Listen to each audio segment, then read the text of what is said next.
Hello everyone, my name is Joshua Harris and this is my breakout session, number 1. Okay, starting up. Who and what did John Locke say in the two treatises? John Locke was an English philosopher and physician, one of the influential Enlightenment thinkers, and said, in summation of the two treatises, that the role of government is to serve and protect the people, using property as a catalyst or a basis. What the two treatises did is they critiqued the current form of government in England during a time of monarchies when they abused their power. He presented basically the opposite of what was currently going on. And so he was, criticizing it in a very logical and educated way.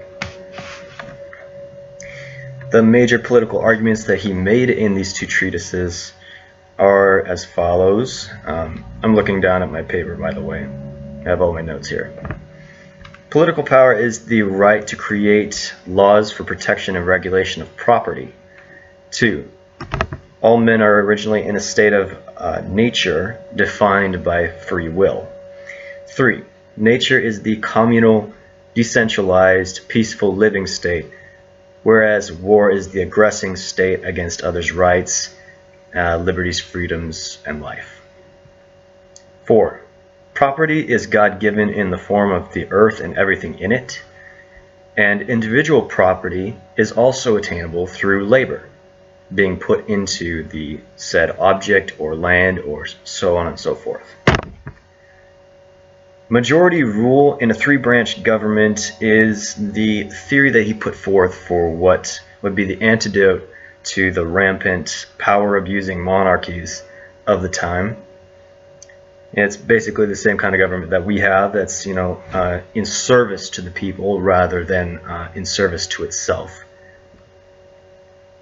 The role of government, as I've probably said, is basically to serve the people, protect their property, protect their rights, create an environment for liberty, life, and pursuit of happiness.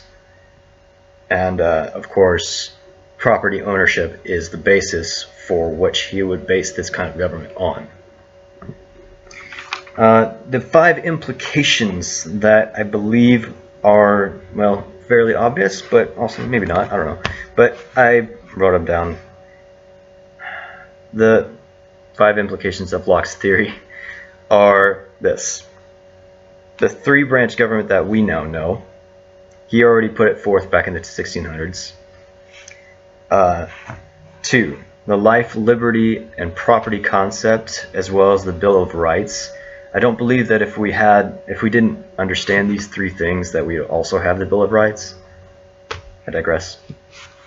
Number 3, the Republic framework. We have the Constitution and the Republic-style government that we now know. I keep hearing that democracy is the thing that we fight for. I only slightly disagree, because although we have democratic processes, our framework is a republic. We need to get that right. It's just that America is a republic, not necessarily a democracy, although we use democratic principles. Number 4, of the people, by the people, and for the people, and the Declaration of Independence.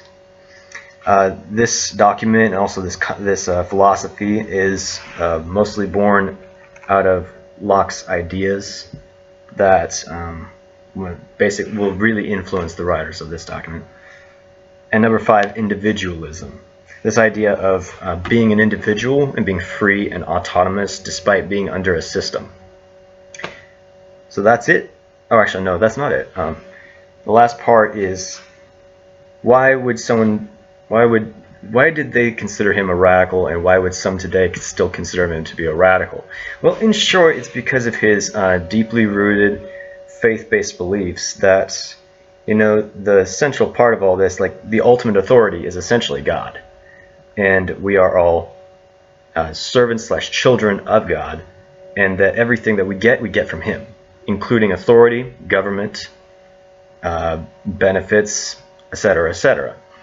He also basically, by placing ultimate authority with God, he took it away from the monarchy.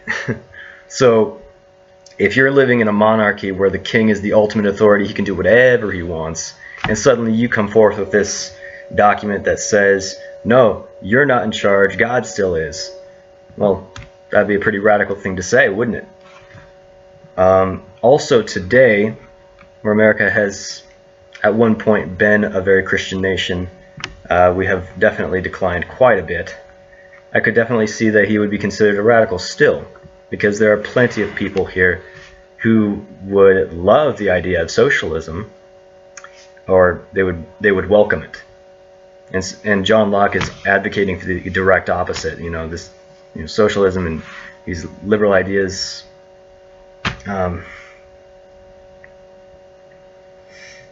Placing the authority out of the government's hands and back in God's hands would be definitely something, it would rub people wrong.